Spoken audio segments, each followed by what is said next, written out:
Hello students, कैसे हो आप सब। आज मैं आपके लिए लेके आई हूँ सोशल सिक्योरिटी का marathon. Yes, you heard it right. इस पूरे पार्ट में हम पूरा सोशल सिक्योरिटी कवर करेंगे। आपको पता है कि 3 से 4 क्वेश्चंस जो हैं डेफिनेटली सोशल सिक्योरिटी के होते हैं, वो भी डुएबल होते हैं। इनफैक्ट वो क्वेश्चन 5 to 6 भी इंक्रीज हो जाती है, बट 3 से 4 क्वेश्चन ऐसे होते हैं जो आप 100% कर सकते हो। लेकिन उसके लिए आपको पहले पता होना चाहिए कि आपको इस साल के लिए क्या पढ़ना है, क्योंकि बहुत सारे जो लाइक सब है वो आपको पुराने पुराने वो दे रहे हैं। लेकिन इस बार जो इम्पोर्टेंट पार्ट है, हम वो वाला पार्ट करने वाले हैं जो 2025 के प्रीलिम्स में ईपीएफओ के पेपर में आने वाला है। सो ट्यून्ड, सो स्टे ट्यून्ड। आप नेक्स्ट वीडियो में हम करंट अफेयर्स करेंगे। अगर आपको ये नोट्स चाहिए जो मैंने अभी आपको स्क्रीन पे दिख रहे हैं, आप ये मेरे टेलीग्राम चैनल से ले सकते हो, और मैंने टेलीग्राम चैनल का जो लिंक है वो डिस्क्रिप्शन में डाल दिया है। स्टार्ट करते हैं। हमारा पहला है कि हमें इसमें पढ़ना क्या क्या है। मैं आपको स्टार्ट करने से पहले ये बताती हूँ। सबसे पहले हमें पहले पढ़ना है कि सोशल सिक्योरिटी है क्या, होता क्या है। हमें बेसिक मतलब तो पता होना चाहिए कि सोशल सिक्योरिटी है क्या। नाम से पता चल रहा है सोशल सिक्योरिटी, मतलब हम किसी सोशली को सिक्योरिटी दे रहे हैं। अब सोशल वर्ड का मतलब क्या है, यहाँ पे सोशल के अंदर आते हैं ऐसे लोग जो सोसाइटी के अंदर रहते हैं लेकिन वो खुद की हेल्प नहीं कर सकते, या किसी सिचुएशंस की वजह से वो हेल्प नहीं कर पा रहे अपनी, या फिर कोई ऐसे सर्कमस्टांसेस ना हो जाए जब उनको हेल्प की जरूरत हो। तो ऐसे लोगों को सोसाइटी के अंदर जब हम सिक्योरिटी प्रोवाइड करते हैं तो उन्हें बोलते हैं सोशल सिक्योरिटी। इसमें कौन कौन से लोग होते हैं? जो डिसेबल हैं। फॉर एग्जाम्पल, अगर कल को मुझे चोट लग गई है, अब मैं काम कर पाऊंगी नहीं, लेकिन मेरे को हक है खाने पीने का। यस, मेरे को हक है कि मैं भी अपनी लाइफ को एक नॉर्मल उससे गुजारा कर पाऊँ। उसके लिए मुझे सिक्योरिटी चाहिए, मुझे कहीं ना कहीं से कोई फाइनेंसेस चाहिए, कोई हेल्प चाहिए। तो डिसेबिलिटी, जो डिसेबल है पर्सन, उसको सोशल सिक्योरिटी की हेल्प चाहिए।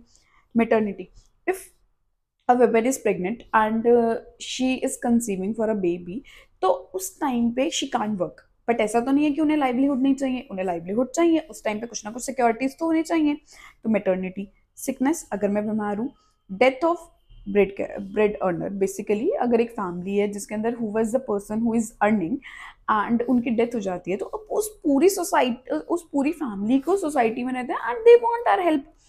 अनएम्प्लॉयमेंट, फॉर एग्जाम्पल कल को मैं अनएम्प्लॉयड हो गई हूँ, अब मुझे वही सेम बात, मुझे अपनी फैमिली के लिए, अपने लिए खाना पीना तो चाहिए, राइट टू लाइवलीहुड तो है मेरे पास, उसके लिए I need security. Old age, अब मेरी जो एज है वो बहुत ज़्यादा हो चुकी है, ठीक है। अब उस टाइम पे मैं काम नहीं कर सकती, बट मेरे को बेसिक चीज़ें तो चाहिए। तो बेसिकली सोशल सिक्योरिटी में हम इन सारे लोगों को एक सेंस ऑफ सिक्योरिटी दे रहे हैं कि इन केस आपका नहीं कुछ लाइवलीहुड नहीं हो पा रहा, तो लेकिन गवर्नमेंट की तरफ से या कहीं से भी हम आपको सिक्योर कर रहे हैं। तो आप अब ये सोच के देखो कि आपसे यूपीएससी क्या पूछ सकता है। फॉर एग्जाम्पल, आप ईपीएफओ की पोस्ट पे हो और आपको किसी को सोशल सिक्योरिटी के बेनिफिट समझाने हैं, तो यू शुड नो कि क्या क्या आर्ट्स उनके पास है, क्या क्या राइट्स है उनके पास, और नए कोड के अंदर क्या क्या लिखा हुआ है। बस हमें इतना सा ही करना, बहुत ज्यादा मुश्किल क्वेश्चंस नहीं आते। Social security is the easiest part and the best way to score marks. 138 cut off जाती है, 4 क्वेश्चन आ गए, लाइक 10 मार्क्स जो है वो हमारे कंफर्म हो गए। इतने आसान टॉपिक से अभी 2 घंटे का भी लेक्चर नहीं होने वाला, ये पूरा ध्यान से सुनोगे तो definitely you will definitely 100% score very very high marks from the social security part. अगर सोशल सिक्योरिटी हो गया तो दैट मीन्स कि आप आराम से और पार्ट को भी कवर कर सकते हो, क्योंकि एक वो हो जाता है कि हाँ एटलीस्ट हमें क्वेश्चंस आते हैं।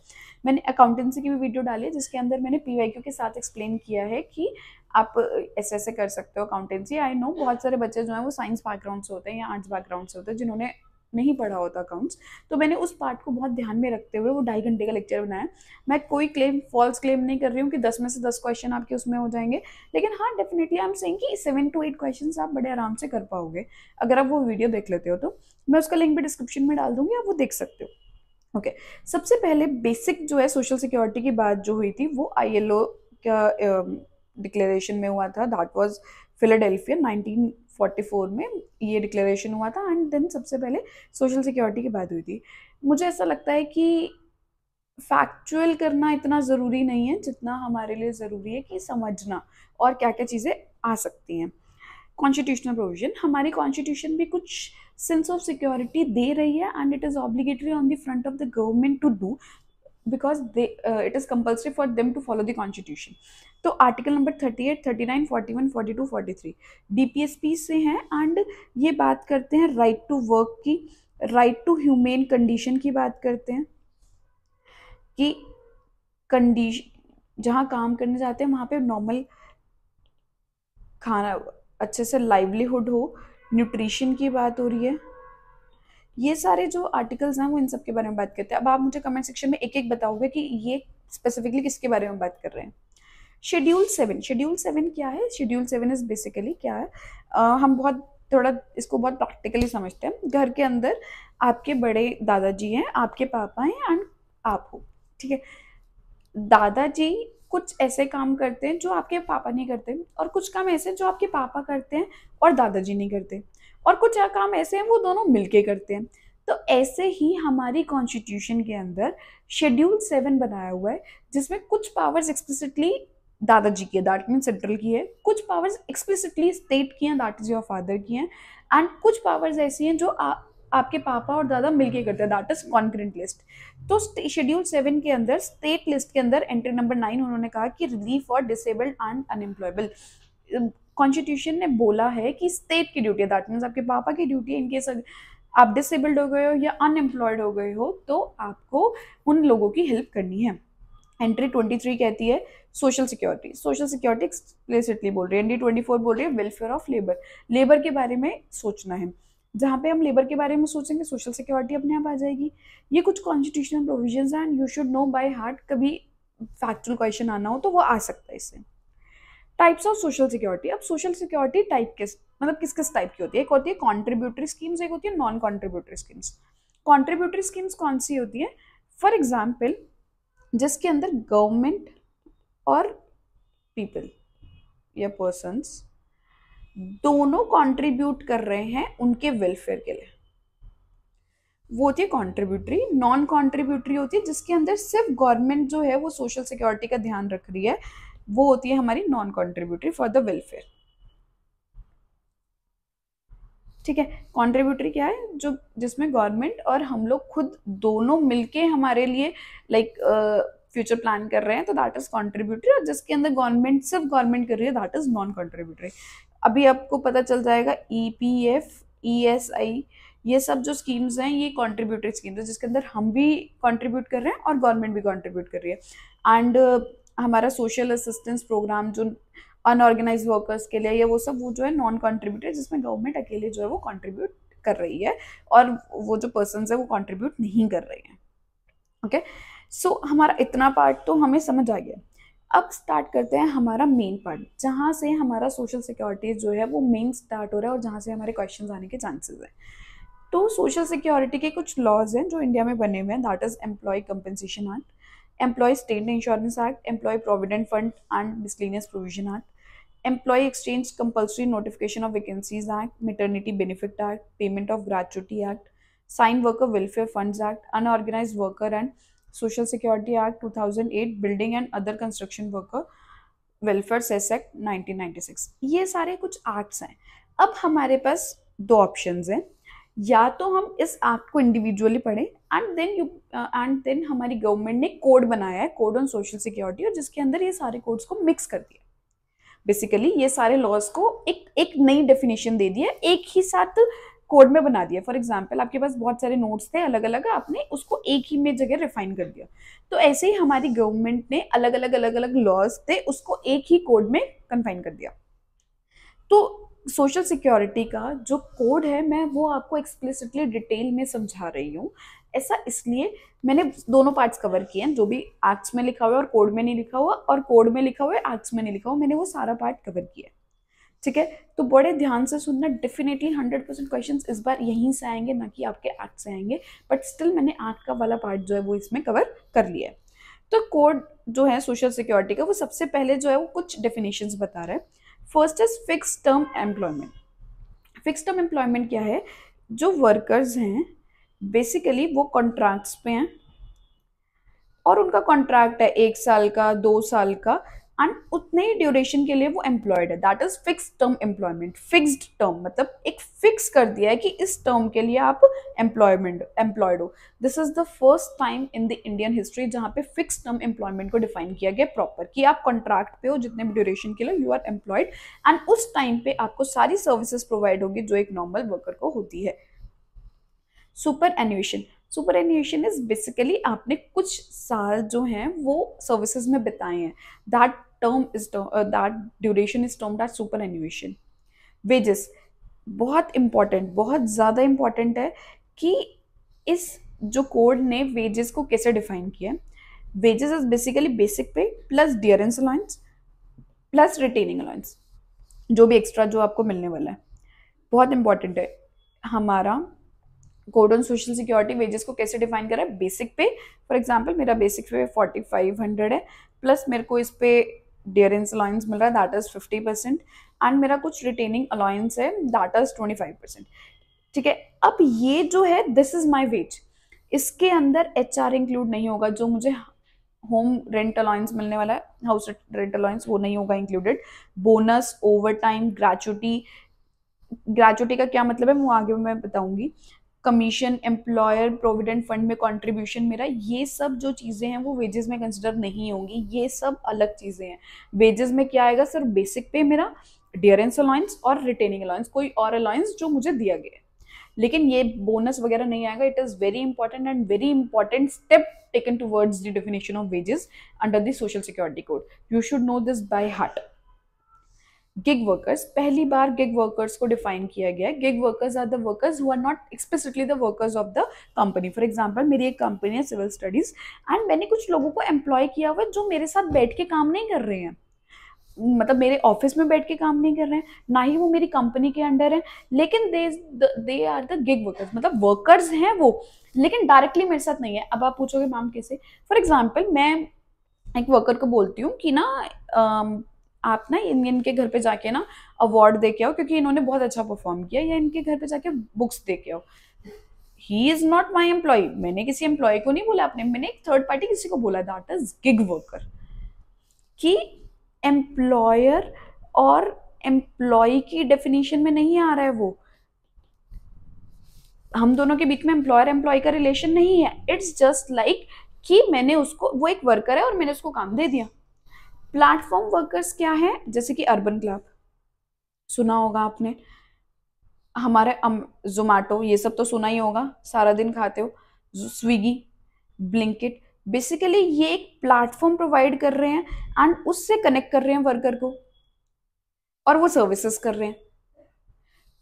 बट क्या अर्बन क्लैब वाली जो दीदी हैं उनका क्या रिलेशन है से अपना जो एम्प्लॉयर एम्प्लॉय का रिलेशन होता है वो है अर्बन क्लैब के ऑनर से? नहीं, बिल्कुल भी नहीं। He she is the platform worker, वो सिर्फ एक प्लेटफॉर्म दे रहे हैं और वो काम कर रही हैं। तो ये सब जो है वो पहले सोशल सिक्योरिटी में कभी डिफाइन ही नहीं गए थे, किए गए थे। This was a first time जब सोशल सिक्योरिटी कोड के अंदर इनको डिफाइन किया गया है। That's why I told you this is very important for this year. Factory, अब आपको पता है Zomato, Swiggy, Blinkit, Swiggy, Instamart, ये सब कितना ज्यादा चल रहा है। फैक्ट्री की डेफिनेशन दी हुई है कि अगर 10 से ज्यादा वर्कर्स हैं और पावर यूज हो रही है, इलेक्ट्रिसिटी यूज हो रही है, किसी भी फैक्ट्री में अंदर इलेक्ट्रिसिटी यूज हो रही है, तो 10 से ज्यादा वर्कर हैं उसको हम फैक्ट्री बोलेंगे। और अगर पावर यूज नहीं हो रही और 20 से ज्यादा वर्कर हैं उसको हम फैक्ट्री बोलेंगे, और वो मैन्युफैक्चरिंग एक्टिविटी में।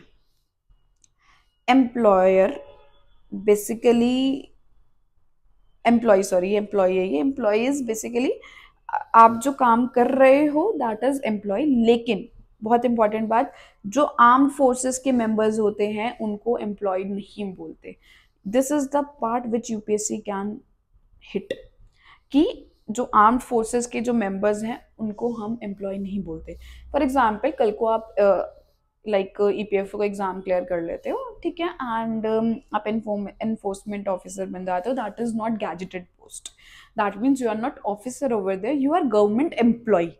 ठीक है, आप वहां पे एम्प्लॉय हो, लेकिन अगर आप आर्मी के अंदर हो, आप एयरफोर्स के अंदर हो, you are not the employ, you are not eligible for all these benefits. Basically you are not the employ, benefits कुछ और है बट एम्प्लॉय नहीं हो, आप एम्प्लॉय की डेफिनेशन में नहीं आ रहे हो। अगर आप AOEO बन जाते हो, that means you are under the employership of government, you are the employ. But अगर आप आर्म फोर्सेस में हो that means you are not employ. This is the point which I mentioned because of this. Okay, chapter 2 basically वो कुछ social security organisations form कर रहा है, EPFO, ESIC, and construction workers के लिए हमें पता होना चाहिए कि थोड़ा बहुत कि कौन कौन मेंबर्स हैं, उसको कौन हेड करता है, उनको कौन अपॉइंट करता है। तो सबसे पहले वही ईपीएफ है, इसको हम सेंट्रल बोर्ड भी बोलेंगे। मेंबर कौन है? चेयरपर्सन होंगे एंड वाइस चेयरपर्सन। आप कभी भी चेयरमैन नहीं बोलोगे, इट्स नाउ चेयरपर्सन, जिसे अपॉइंट करेंगे हमारे सेंट्रल गवर्नमेंट।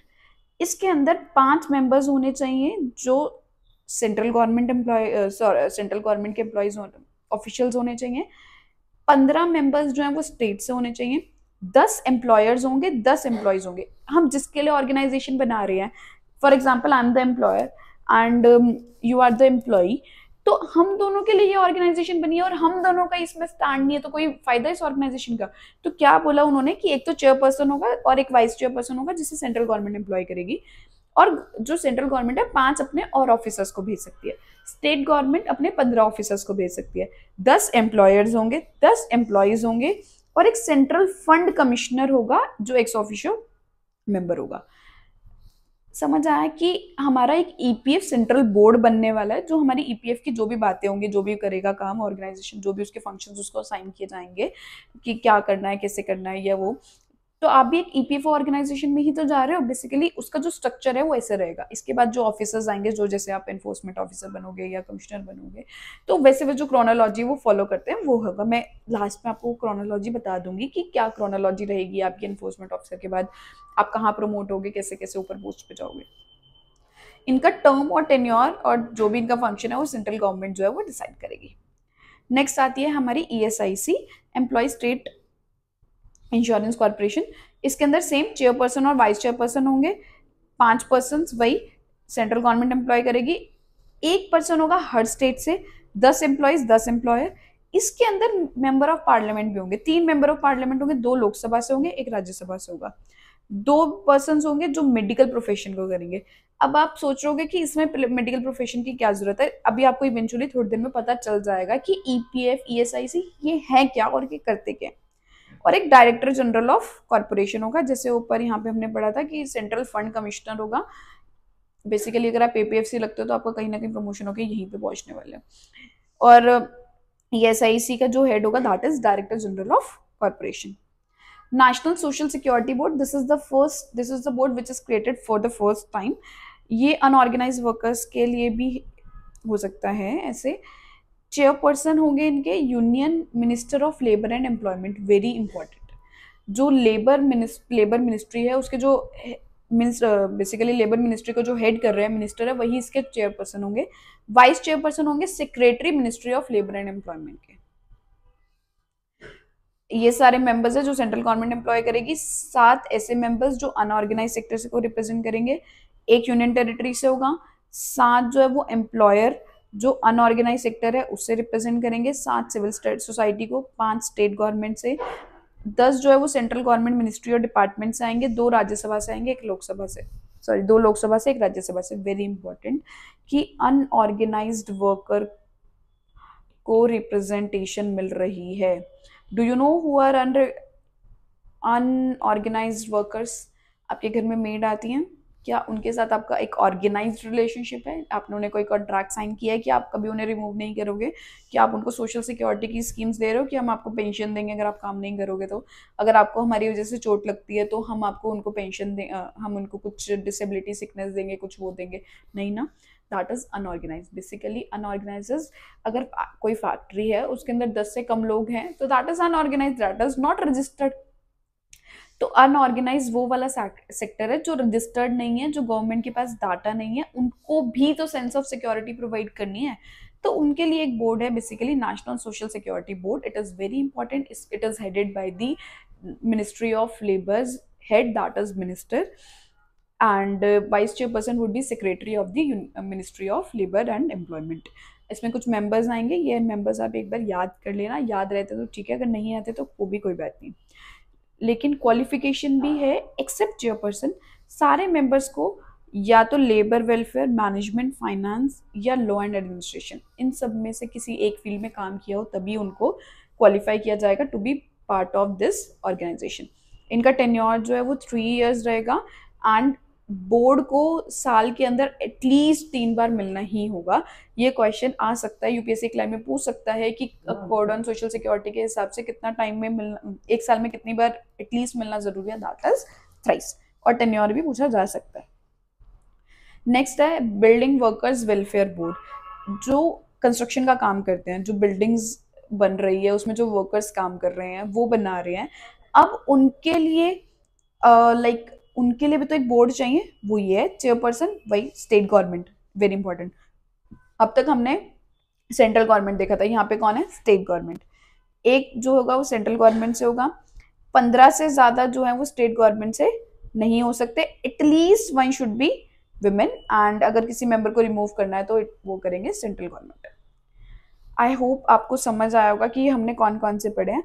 हमने ईपीएफ पढ़ा, हमने ईएसआईसी पढ़ा, हमने पढ़ा national board on workers, and then हमने ये अब कंस्ट्रक्शन वर्कर्स के लिए पढ़ा।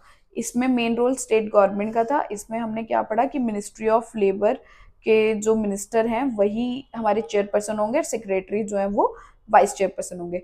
ईएसआई में हमने देखा कि मेडिकल फील्ड से 2 लोगों को रखना बहुत जरूरी है, एंड यहाँ पे हमने देखा कि जो central commissioner, fund commissioner is basically वो एक्स ऑफिशियो मेंबर होंगे। यहाँ पे डायरेक्टर जनरल ऑफ कॉर्पोरेशन जो है वो एक्स ऑफिशियो मेंबर होंगे। ये कुछ इंपॉर्टेंट पार्ट्स थे, you should know this by heart, ठीक है। यहाँ पे हमने ये पार्ट और देखा कि इनका टेन्योर जो है वो 3 years है, ऑलरेडी कोड में मेंशन है, एंड क्वालिफिकेशन भी मेंशन है जो किसी और में नहीं लिखी हुई क्वालिफिकेशन। इतनी बात समझ आई? नहीं समझ आया तो एक बार पॉज करो, खुद से रिवाइज करो, सोचो, एंड देन उसके बाद फिर से वीडियो देखो। अब मैं आपको एक्सप्लेन करती हूँ कि ईपीएफ, ईएसआईसी, ईएसआई बेसिकली होते क्या। मैं ना वीडियो को मतलब कंटिन्यू करने की बजाय, व्हाट आई मीन इज, मैं आगे एक्सप्लेन करने की बजाय पहले ना आपको बहुत बेसिक चीज़ समझाना चाहती हूँ। मुझे पता है बहुत सारे बच्चों को ना ये बात पता ही नहीं होती है। इनफैक्ट जब मैंने इसके लिए पढ़ना स्टार्ट किया था, जब मैंने खुद एग्जाम दिया था, मुझे भी तब पता चली थी ये बातें, नहीं पता होती, नहीं कोई एक्सप्लेन कर पाता इतने अच्छे से कि ये होता क्या। समझते हैं, बहुत ध्यान से सुनना। प्रोविडेंट फंड और ईएसआई में क्या है, अगर आज तक मतलब सुने भी है ना और आपको लगता है इसका मतलब पता है या नहीं पता, पता है तो एक तब भी लगा के देखो कि आपको पता था या नहीं। बहुत ध्यान से सुनना, मेरी सैलरी है 100 रुपीज, ठीक है, इसमें से 12 रुपए जो है मेरा एम्प्लॉयर ले लेगा, ठीक है। अब ये 12 रुपए में से मेरे कुछ पैसे जो है वो प्रोविडेंट फंड में डालेगा, ठीक है, मेरे कुछ पैसे ईएसआई में डालेगा, और मेरे कुछ पैसे जो हैं वो पेंशन में कंट्रीब्यूशन में डालेगा। अब क्या है प्रोविडेंट फंड, क्या होता है, इज बेसिकली कि मेरी जो ड्यूरेशन है, मैं 60 साल की हो गई और मेरा काम खत्म हो गया, ठीक है, मैंने काम कर लिया, मेरी रिटायरमेंट आ गई, तो उस टाइम पे आई नीड मनी, तो उस टाइम पे मुझे इकट्ठा ये सारा पैसा जो है वो मिलेगा, दैट इज प्रोविडेंट फंड। ये होता है हमारा provident fund, that is totally different from pension. Pension is इस टाइम के बाद, जब मैं 60 साल की हो गई उसके बाद हर महीने मुझे कुछ ना कुछ अमाउंट आएगा, दैट इज पेंशन। अब आप सोचोगे कि ये 12 रुपए कटते थे हर साल, फॉर एग्जाम्पल मैं 20-21 साल की थी जब मेरी जॉब लगी, अब जब मैं 60 साल की हो गई दैट मीन्स कि मेरे 40 ईयर्स हो गए, तो 40 ईयर्स हर महीने मेरे 12 रुपए कटते थे, तो दैट मीन्स 12 × 12 × 40, ये मेरा जो अमाउंट है ये मेरा ऑलरेडी जो है वो मैंने जमा कर रखा है। मैं एक एग्जांपल लेके बता रही हूँ, ठीक है। अब क्या है कि ये जितना मैंने पीएफ में कंट्रीब्यूट करा है उतना ही मेरा एम्प्लॉयर भी कंट्रीब्यूट करेगा। ये सिर्फ एक समझाने के लिए कर रही हूँ मैं, इसमें क्या एग्जैक्ट परसेंटेज है वो सब मैं आपको आगे समझाऊंगी, मैं सिर्फ समझा रही हूँ। तो अब यहाँ पे जो भी मेरा एम्प्लॉयर का कंट्रीब्यूशन होगा ये दोनों मिला के मेरे इस पीएफ फंड में रहेंगे। ये पूरा फंड कौन मैनेज करता है, मेरा ईपीएफ, जहां पे आप एम्प्लॉय होने वाले हो, जहां पे आप ऑफिसर बनने वाले हो। अब क्या होगा, ये लोग क्या करते हैं, ये जो मनी है वो इन्वेस्ट करते हैं गवर्नमेंट बॉन्ड्स में एंड ऑल, जिससे क्या होगा, अगर कुछ अमाउंट बढ़ जाएगा, जो भी आपका नेट अमाउंट बनेगा वो आपकी 60 ईयर्स की रिटायरमेंट पे मिल जाएगा। This is provident fund. अब आपको क्वेश्चन आएगा कि मैम आपने तो एक और टर्म बताया था, दैट इज ईएसआईसी। अब ईएसआईसी क्या होता है? ईएसआईसी इज बेसिकली,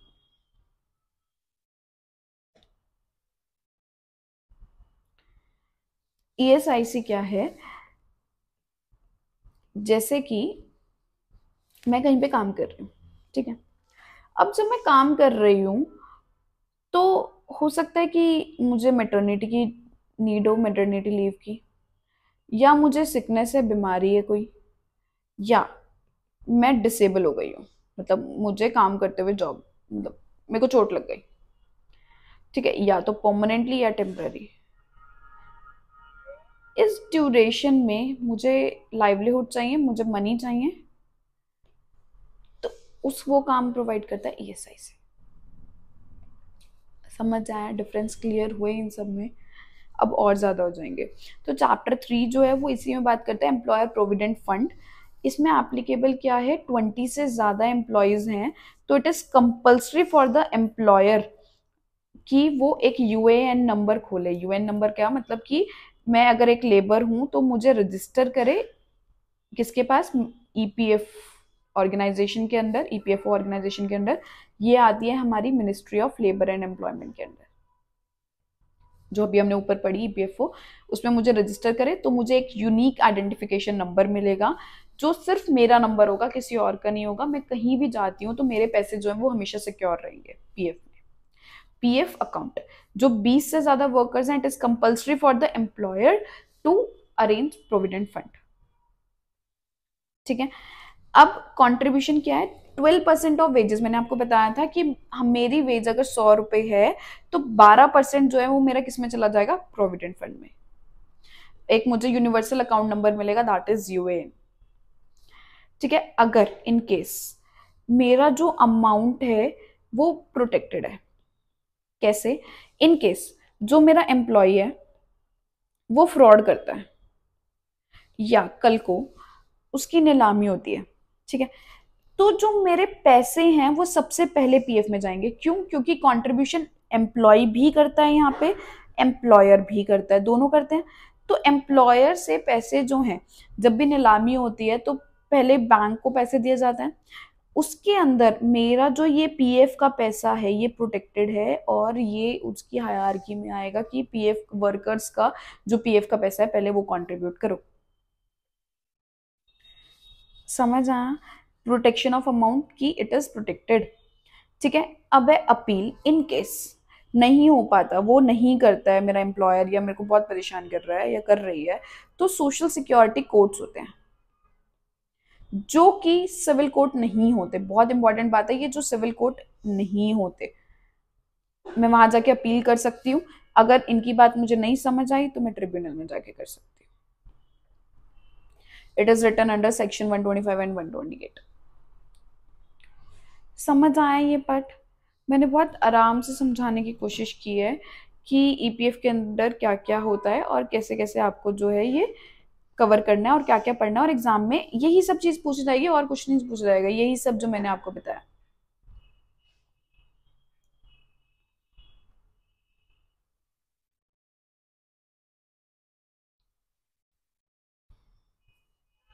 ठीक है। एंड ये जो अमाउंट है बेसिकली ये कहीं भी और यूज नहीं हो सकता, ये कोर्ट यूज नहीं कर सकता किसी भी चीज के लिए कि बेसिकली प्रोविडेंट का फंड का पैसा रखा हुआ है तो कोर्ट ने बोला कि इसको एज अ पेनल्टी दे दो। No, it is protected, your PF fund will be there priority. Next, अब किसको प्रोविडेंट फंड नहीं करना, अगर कोई भी कोऑपरेटिव सोसाइटी है एंड जिसके अंडर 50 से कम वर्कर्स हैं और पावर भी यूज नहीं हो रही है, तो उनको प्रोविडेंट फंड अरेंज करना जरूरी नहीं है। एंड अगर किसी का खुद का प्रोविडेंट फंड है जो कि 100 वर्कर्स पे होता है, अगर 100 वर्कर्स हैं एंड वर्कर्स चाहते हैं कि हमारा खुद का प्रोविडेंट फंड हो, तो वहाँ पे प्रोविडेंट फंड में पैसा जमा, ईपीएफओ में पैसा जमा कराना जो है वो जरूरी नहीं है, या फिर कोई ओल्ड एज पेंशन स्कीम है वहाँ पे पैसा इकट्ठा हो रहा है तो वहाँ भी ईपीएफओ में कराना जरूरी नहीं होता है। अगर आप गवर्नमेंट एम्प्लॉय बनते हो तो आपका पीएफ जो है वो हर साल कटेगा, वो हर महीने कटेगा, और आपके जो है वो पीएफ अमाउंट में पैसे जाएंगे, और उतना ही परसेंट जो है वो आपके एम्प्लॉयर भी करेगा। Moving ahead to next chapter, that is ESIC. ESIC वहां एप्लीकेबल है जहां पे 10 से ज्यादा वर्कर्स हैं। इट इज कंपल्सरी कि वो ईएसआईसी में पैसे कंट्रीब्यूट करें, और उनका जो कंट्रीब्यूशन है, जैसे हमने एम्प्लॉय फंड में पढ़ा था वैसे ही यहाँ पे भी होता है। इसमें भी एम्प्लॉय और एम्प्लॉयर दोनों कंट्रीब्यूट करते हैं। 3.25% जो है वो हमारे एम्प्लॉयर करते हैं, एंड 0.75% जो है वो हमारे एम्प्लॉय करते हैं। ठीक है, एंड कंट्रीब्यूशन कंपल्सरी है, अगर लेट पेमेंट होती है तो पेनल्टीज होती है। Very important point. Special codes and that is social security code, अगर इनका जो डिसीजन है बाइंडिंग है, ये कोई सिविल कोर्ट नहीं है, और अगर इनको अपील करना है तो ट्रिब्यूनल पे। इनका जो अकाउंट है वो ऑडिट करता है CAG. Very important, hospitals establish होते हैं। आपने सुना होगा कि ईएसआई हॉस्पिटल्स हैं।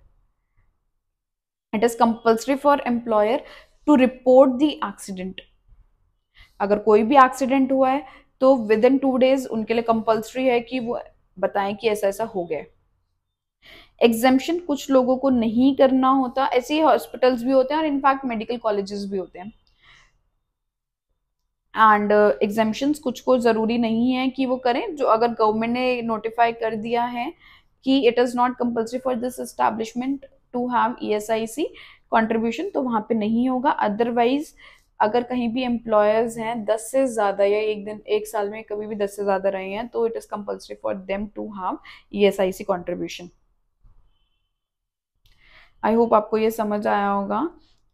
एंड जो हमारा एक्ट है उससे गवर्नमेंट ने क्या हुआ है कि वेज लिमिट 21,000 से कम जितने भी जहाँ पे भी हो रहा है काम, वो एक मतलब फॉर एग्जांपल मेरी एक ऑर्गेनाइजेशन है सिविल स्टडीज, और मैंने 10 एम्प्लॉयज रखे हुए हैं जिसकी सैलरी 21,000 से कम है। 10 एम्प्लॉयज रखे हुए हैं, 21,000 से कम है, तो it is compulsory for me to have ESIC contribution. Workers के लिए अगर उन्हें सिकनेस बेनिफिट, अच्छा इसमें वो कौन कौन से बेनिफिट्स ले सकते हैं? वो सिकनेस बेनिफिट ले सकते हैं, वो मेटर्निटी बेनिफिट्स ले सकते हैं, अगर कोई डिसेबलमेंट हो गई है तो उसका बेनिफिट ले सकते हैं। तो सिकनेस बेनिफिट लेने के लिए एटलीस्ट उन्होंने 6 महीनों में 78 डेज काम किया। कितना रहता है? 70% ऑफ वेजेस जो हैं वो जो है वो as a sickness benefit ratio दिया जाता है। अगर इन केस किसी पर्सन की डेथ हो गई है तो उसके फ्यूनरल के लिए 15,000 रुपीज दिए जाते हैं। This is mention in ESIC act.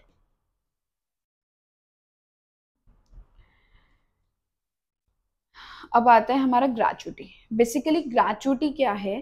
For example किसी भी वर्कर ने 5 साल से ज्यादा काम किया है तो उनको रिवॉर्ड मिलना चाहिए ना, कि उन्होंने लाइक क्या बोलते हैं उसको, मुझे वर्ड याद नहीं आ रहा, ऑनेस्टली उस एम्प्लॉयर के लिए काम किया है, तो ग्रेचुटी देना बहुत जरूरी है। Gratuity is basically lump sum amount. अगर किसी वर्कर ने कंप्लीट किए हैं 5 साल से ज्यादा तो उनको जो अमाउंट देना है उसे हम ग्रेचुटी बोलते हैं। एप्लीकेबल कितने पे? 10 से ज्यादा वर्कर्स हैं, कभी भी साल में 10 से ज्यादा वर्कर रहे थे तो it is compulsory for the organisation to give gratuity. Eligibility, मैं एलिजिबल कैसे हूँ ग्रेचुटी के लिए? अगर मैंने 5 साल तक कॉन्टिन्यूस सर्विस की है। अब 5 साल कॉन्टिन्यूस सर्विस जो है उसमें कौन से दिन, 5 साल कैलकुलेट करने के लिए भी उन्होंने डेज रखे हुए हैं। एक साल के अंदर 190 से दिन से ज्यादा काम किया अगर माइन है, और अगर दूसरा कोई मतलब माइन के अलावा कोई अगर एस्टैब्लिशमेंट है तो 240 डेज से ज्यादा काम किया है, तभी उसको हम कॉन्टिन्यूस सर्विस मानेंगे। अगर 6 महीने का लगाना है तो 95 डेज और 120 days. 95 days in case of mines and in any other case 120 days. अगर कोई सीजनल है तो 75% ऑफ द डेज अगर काम किया है तभी उसे हम कॉन्टिन्यूस सर्विस मानेंगे। एंड अगर कॉन्टिन्यूस सर्विस 5 साल तक की है तभी ग्रेचुटी मिलेगी। अब आता है कि कौन से दिन को हम एज अ सर्विस ही मानेंगे। इन केस अगर ले ऑफ हो गया, आपने लेबर इंडस्ट्रियलेशन या लेबर लॉज में पढ़ा होगा या आप छुट्टी पे थे, that was paid leave, accident हो गया, या आप छुट्टी पे थे बिकॉज ऑफ सिकनेस, या कोई स्ट्राइक हो गया, लॉकआउट हो गया, या कोई क्लोजर हुआ है, इस सब में आपकी मिस्टेक नहीं है, तो इनको हम कॉन्टिन्यूस सर्विस मतलब इसमें डेज में कैलकुलेट करेंगे। वेरी इंपॉर्टेंट पार्ट, इन सबको डेज में काउंट होगा। ये नहीं है कि अगर ले ऑफ हो चुका है या स्ट्राइक पे है तो that won't be consider as days under 240 days, no, it will be consider as days under 240 days. Labour laws में ये वाला पार्ट बहुत इंपॉर्टेंट है। सोशल सिक्योरिटी में भी यूपीएससी इससे रिलेटेड कुछ क्वेश्चन पूछ भी चुका है, पीवाईक्यू सेशन जरूर देखना। अब है कि ग्रेचुइटी कितना मिलेगा, last drawn salary, very important, numerical part से यूपीएससी क्वेश्चन पूछता है।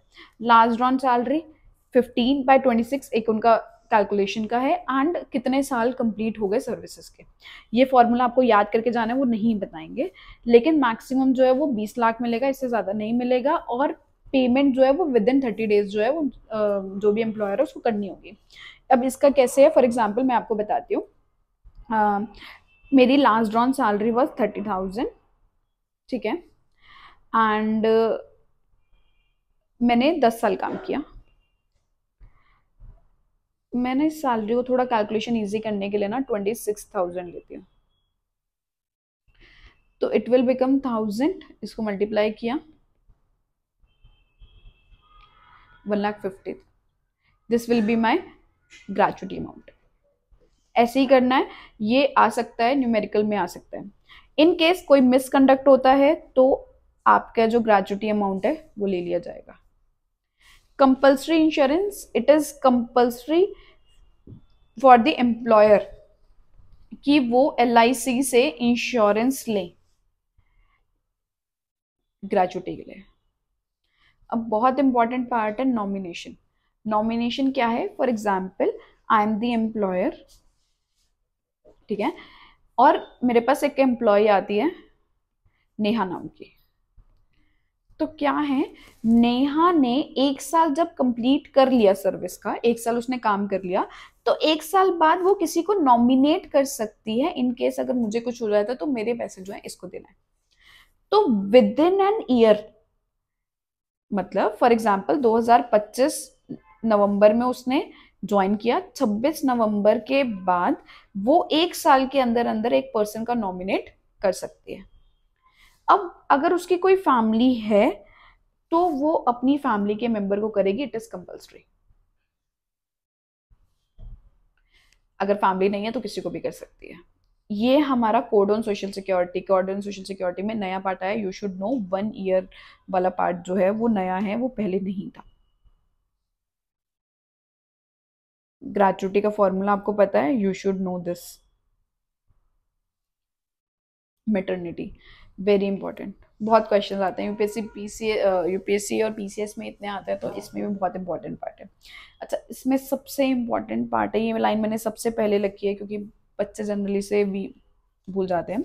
6 weeks following the day of delivery और MTP, no women shall work. It is written in the code कि कोई भी वुमेन 6 हफ्ते, दैट मीन्स 1.5 महीने तक, अगर या तो MTP medical termination of pregnancy हुई है या फिर डिलीवरी हुई है, वो काम नहीं कर सकती 1.5 महीने तक। इस this part is very very important, it is written explicitly in the code maternity chapter में, फर्स्ट सेक्शन में यही लिखा हुआ है, and this can be asked by the UPSC कैसे भी, एंड हो सकता है ये फैक्ट सब आपको बताओ, किसी और को ना बताओ। मैटरनिटी बेनिफिट्स जो हैं वो एप्लीकेबल हैं जिसमें 10 से ज़्यादा एम्प्लॉयज़ हैं, ठीक है, और अगर कोई वीमेन ASIC के अंडर कवर्ड हैं तो ज़रूरी नहीं है मैटरनिटी बेनिफिट्स मिले, वो एक ही बेनिफिट मिलेंगे, या तो ये वाले या फिर ये वाले। एलिजिबिलिटी, किसी भी विमेन के लिए वो उसे मैटरनिटी बेनिफिट्स मिले, दैट इज 80 डेज उन्होंने काम किया, एटलीस्ट उन्होंने 80 डेज तक काम किया हो पिछले 12 महीनों में, दैट मीन्स 1 साल में अगर उन्होंने 80 डेज काम किया है तभी उन्हें मैटरनिटी बेनिफिट जो है वो दिया जाएगा, अदरवाइज उन्हें मैटरनिटी बेनिफिट नहीं दिया जाएगा। कितने का मिलेगा, 26 वीक्स का, 2 बच्चों तक, 12 वीक्स का मिलेगा अगर 2 से ज़्यादा बच्चे हैं तो, 12 वीक्स का मिलेगा अगर अडॉप्शन हुई है या फिर सेरोगेसी हुई है। अडॉप्शन 3 महीने से छोटे बच्चे के तो 12 महीने का मिलेगा, 12 हफ्ते का, सॉरी। 26 वीक्स का अगर ऑप्शन है तो वर्क फ्रॉम होम दे सकते हैं उसके बाद employers, work from home, sorry, ठीक है। कितना पेमेंट होगा, जो भी उनका डेली वेज रेट रहा होगा पहले, उसी के हिसाब से उन्हें पेमेंट मिलेगी। मेडिकल बोनस मिल सकता है, बेसिकली 3500 मिनिमम उन्हें देना चाहिए। 2 नर्सिंग ब्रेक्स, क्रेच में बेसिकली जहाँ पे वुमेन जो अपने बच्चों को रख सकती है, एंड 50 से ज़्यादा एम्प्लॉयज़ हैं, वुमेन एम्प्लॉयज़ हैं। पहले इट इज़ वुमेन एम्प्लॉयज़, अभी भी वुमेन एम्प्लॉयज़ हैं, लेकिन इंडस्ट्रियल रिलेशन में it is made gender neutral. अगर 50 से ज़्यादा एम्प्लॉयज़ हैं एंड दे नीड क्रेच, तो क्रेच रखना कंपल्सरी है। एंड 4 विजिट्स जो हैं इट इज़ अलाउड, एंड उसके अंदर रेस्ट पीरियड वाली भी इंक्लूडेड हैं 4 में, मतलब 4 विजिट उनको अलाउड है, एंड 2 नर्सिंग ब्रेक्स वो ले सकती हैं वुमेन जो है। अगर, बहुत इंपॉर्टेंट पॉइंट, अगर कोई वुमेन प्रेगनेंसी की ड्यूरेशन में या उस टाइम पे डेथ हो जाती है वुमेन की, तब उस केस में उनके जो मेटर्निटी बेनिफिट के जो अमाउंट है वो बेबी को चला जाएगा। इन केस बेबी और मदर दोनों ही एक्सपायर हो जाते हैं तो ये मेटर्निटी बेनिफिट के पैसे किसी के पास भी नहीं जाएंगे। Very important point, you should know कि इन केस अगर कोई भी वुमेन डाई हो जाती है तो मेटर्निटी बेनिफिट के पैसे जो है उनके बेबी के पास जाएंगे। कोई भी वुमेन को, कोई भी वुमेन को एम्प्लॉयर जो है, कोई, बहुत ध्यान से, कोई भी वुमेन को एम्प्लॉयर जो है वो रिमूव नहीं कर सकता ड्यूरिंग मेटर्निटी लीव।